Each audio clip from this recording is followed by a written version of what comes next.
Welcome back to Solomon's Treasury.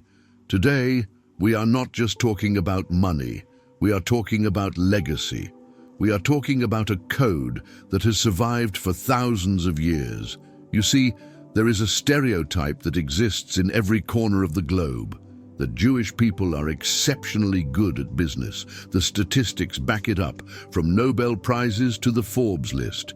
But instead of looking at this with envy or suspicion, I've chosen to study it, because success leaves clues. And it turns out, these aren't genetic secrets, they are cultural rules. Rules that you can learn, apply, and use to build your own empire. Let's begin with the absolute bedrock. The first secret comes directly from the Talmud, and it is a mandate for every parent. It says, you must teach your children how to earn a living and how to swim. Now pause for a second. How to swim. Is this about pool parties? No. It is a metaphor for survival. In the ancient world, if you were on a ship and it capsized, if you couldn't swim, you died. It didn't matter how rich you were. Today, swimming means resilience.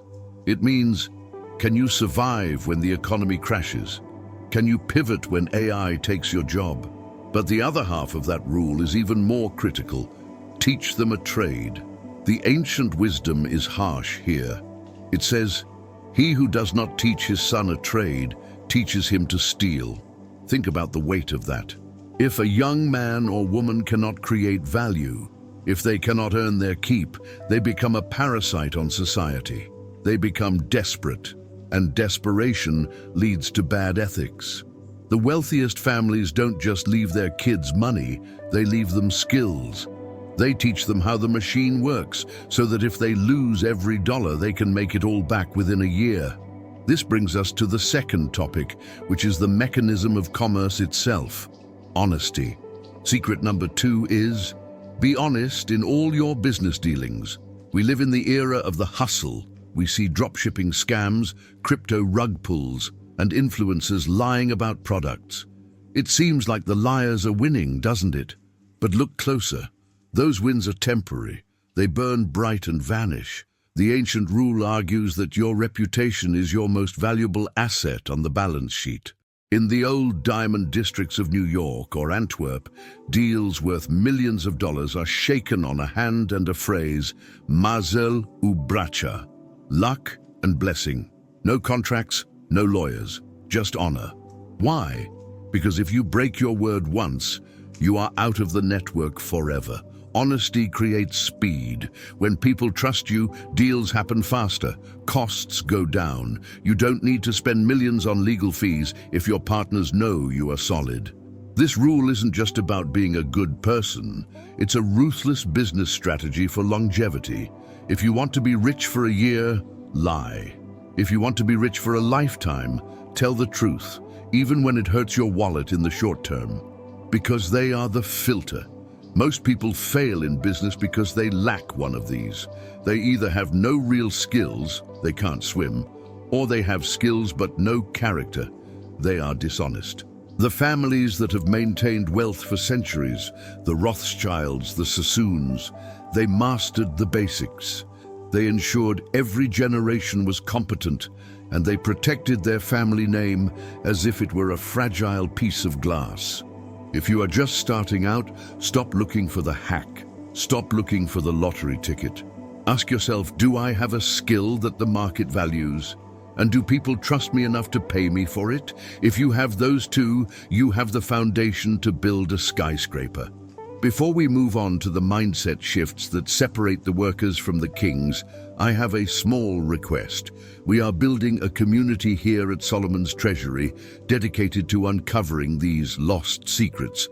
If you want to join us, just hit that follow or subscribe button right now. It's a small click for you, but it helps us keep the lights on and the wisdom flowing. All right, let's get into the psychology of wealth. Secret number 3 is, have a general positive relationship with money. You have probably heard the phrase, money is the root of all evil. People love to quote that, but they are misquoting the text. The actual text says, the love of money is the root of all evil. There is a massive difference. In this ancient tradition, poverty is not seen as holy. There is no glory in being unable to feed your family. In fact, money is viewed as Geld. It is neutral energy. It is a tool. Imagine a hammer. Is a hammer evil? If I use it to bash someone's head in, yes, it's a weapon. But if I use it to build a shelter for the homeless, it's a tool of mercy. Money is the same. It is an amplifier of who you are. If you are a greedy person, money will make you a monster. If you are a kind person, money will make you a philanthropist. You need to stop feeling guilty about wanting wealth. You need to start viewing wealth as a responsibility. You accumulate it so you can build communities, support your family, and fund institutions that make the world better. You cannot pour from an empty cup. Now, how do we acquire this tool? This brings us to secret number 6, and this is a tough one for many people to hear. The rule is, preferably be an owner rather than a worker.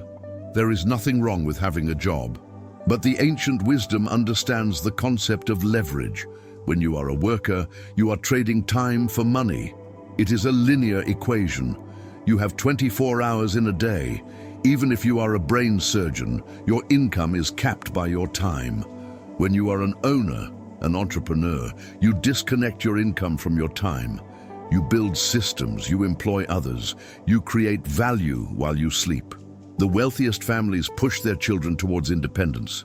They would rather their child own a small kiosk selling falafel than be a middle manager at a giant corporation. Why? Because the owner controls their destiny. The owner cannot be fired. The owner captures the full value of their labor. It's about freedom. It's about being the captain of your own ship, even if it's a small boat. This topic requires a complete shift in how you view the world. Workers ask, how much is the salary?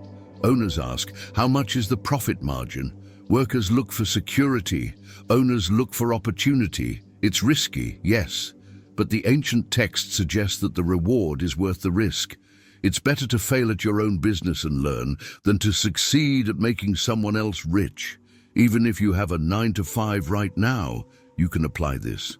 Start a side hustle. Buy a rental property. Create intellectual property. Move from the mindset of a consumer to the mindset of a producer. That is where the generational wealth begins. So, I have to ask you a serious question, and I want you to be honest in the comments. When you wake up on Monday morning, do you feel like you are building your own dream or someone else's? Are you currently an employee or an owner? Type it down below. Let's see what the ratio is in our community. We are going to talk about something that modern capitalism often ignores: community. Secret number 4 is simple but powerful. Help the community. In the Western world, we are obsessed with the self-made man. We think we need to do it all alone. But the Jewish business model is tribal, it's communal. Historically, because they were often persecuted and pushed out of traditional guilds, they had to rely on each other. They created interest-free loan societies called gemachs. If a merchant needed money to buy inventory, the community loaned it to him, not to make a profit on interest, but to ensure he succeeded. Why? Because if he succeeds, the community succeeds. When you help your community, you are building an ecosystem. You are creating customers who have money to spend. You are creating allies who will defend you. Business is a team sport. If you try to play it alone, you will be crushed by the teams that work together. Look around you. Who is in your circle? Are you helping them win? Because if they win, you win. Now we get to the spiritual mechanics of money. Secret number 5, give at least 10% of your earnings to charity. This is known as ma'aser, or tithing. This logic defies basic math. If I have $1,000 and I give away $100, I have $900. I have less. Math says I am poorer. But ask any multimillionaire who practices this, and they will tell you it is the secret to abundance. Why? 2 reasons. First, psychological. When you give away money, you are telling your subconscious mind, I have more than enough. It shatters the scarcity mindset. it removes the fear of poverty. Second, practical. Givers attract opportunities. People want to do business with generous people. When you're known as someone who supports the local hospital or the orphanage or the food bank, the community wants you to succeed. You have the goodwill of the people. We can call this the river versus the swamp theory. Imagine a body of water. If water flows in but never flows out, it becomes stagnant, it becomes toxic. That is the Dead Sea. It is full of minerals, but nothing lives there because it only takes. It never gives. Now imagine the Sea of Galilee.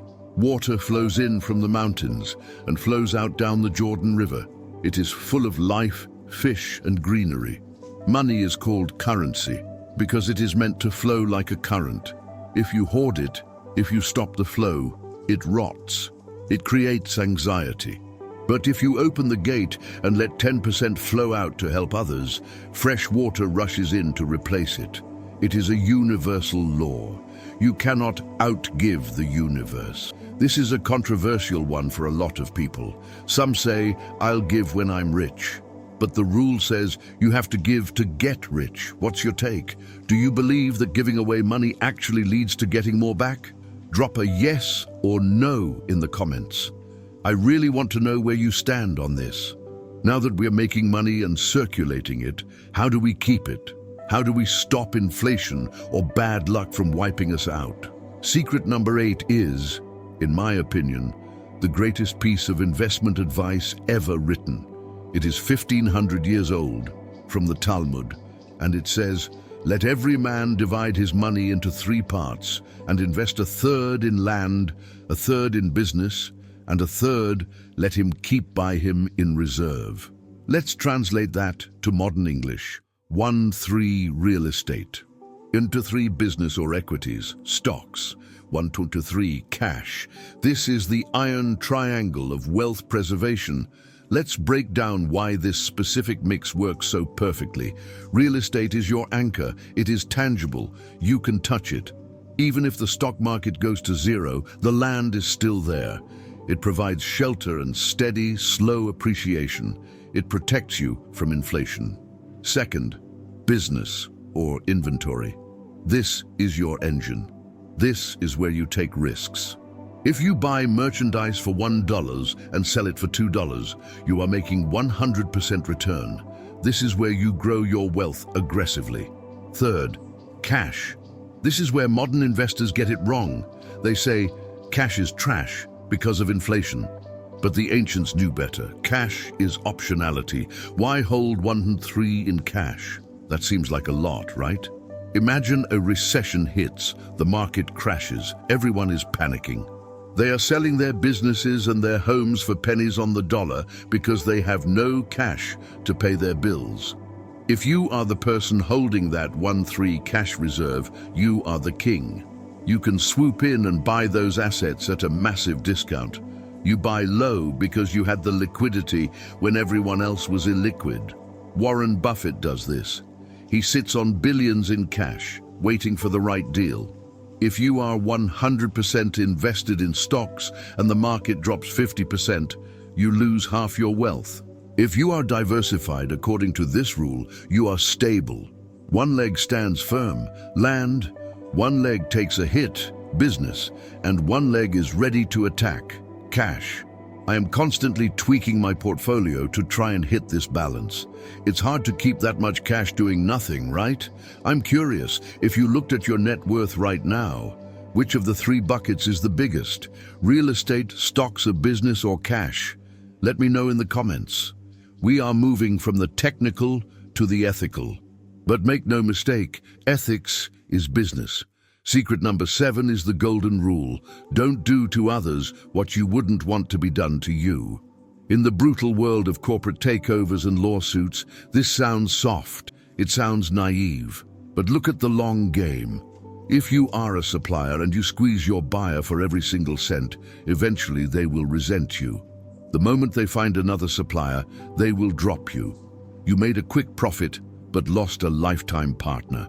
The ancient Jewish merchants understood that a good deal is a deal where both sides leave happy. It's called win-win. When you treat people with dignity, even your competitors, you build social capital. People warn you about dangers. People bring you deals first. Being a shark works in movies. Being a mensch, a person of integrity, works in reality. And now, secret number 9. This is perhaps the most difficult rule for the modern entrepreneur to follow. Every week, take one day off from work, the Sabbath. We live in a 24/7 culture. The hustle culture says, sleep when you're dead. Grind while they sleep. But the ancient wisdom says, if you do not rest, you will break. This isn't just about taking a nap. It is a mandated complete disconnection. For 25 hours, from sundown Friday to sundown Saturday, observant Jews do not touch money. They do not talk about business. They do not use their phones. They focus entirely on family, food, and spirit. What happens when you do this? Science now tells us that the brain needs downtime to process information. Creativity doesn't happen when you are stressed. It happens when you are relaxed. By forcing yourself to stop, you prevent burnout. You come back to your business on Sunday or Monday with fresh eyes. You see solutions that you couldn't see when you were grinding. It also reminds you that you are not a slave to your business. You own the business. The business does not own you. Think of it like an athlete. Muscles don't grow when you are lifting weights. They grow when you are resting after lifting weights. Your wealth is the same. Be real with me. Can you actually do this? Could you turn your phone off for 24 hours straight? No emails, no checking the crypto charts? Or does the thought of that give you anxiety? Tell me below if you struggle with the off switch. This is the secret that binds all the others together. It is the ceiling that protects the house. Secret number 10, trust God. Now, I know my audience is diverse. You might be religious, agnostic, or atheist, but stick with me on the business principle here. The concept is called bitachon in Hebrew. It means reliance or trust. In business, there are a million variables you cannot control. You cannot control the weather, the government, the global economy, or a pandemic. If you try to carry the weight of all those variables, you will have a nervous breakdown. The rule of trusting God is about understanding the division of labor. Your job is the effort. You must work hard. You must plan. You must be honest. But the outcome? That belongs to the higher power. When you truly internalize this, you become fearless. If a deal falls through, you don't panic. You say, this wasn't meant for me. Something better is coming. Or do you sleep soundly at night because you know you have a silent partner who is handling the macro management while you handle the micro management? It eliminates the ego. When you succeed, you don't get arrogant because you know you had help. When you fail, you don't get depressed because you know it's a lesson. This emotional stability is a superpower. While your competitors are making emotional decisions based on fear and greed, you are calm. You are playing the infinite game. These 10 rules, from teaching your kids to swim, to being honest, to diversifying your cash, to taking a day of rest, they are not random. They are a system designed to create not just rich individuals, but rich families, strong communities, and a meaningful life. We have covered a lot of ground today. We traveled back thousands of years to uncover the blueprint of the world's most resilient dynasties. The world is noisy, my friends. Everyone has a get-rich-quick scheme. But wealth, true, lasting wealth, is boring. It is slow. It is built on discipline, integrity, and wisdom. Now you have the keys. The question is, will you use them? If this video added value to your life, I have one final request. We are trying to spread this wisdom to the world. Please smash that like button, subscribe to Solomon's Treasury, and share this video with someone you care about, someone who needs to hear this message. Leave a comment telling me which of the 10 rules you are going to implement this week. I'm Solomon's Treasury. Build wisely, live generously, and I will see you in the next video.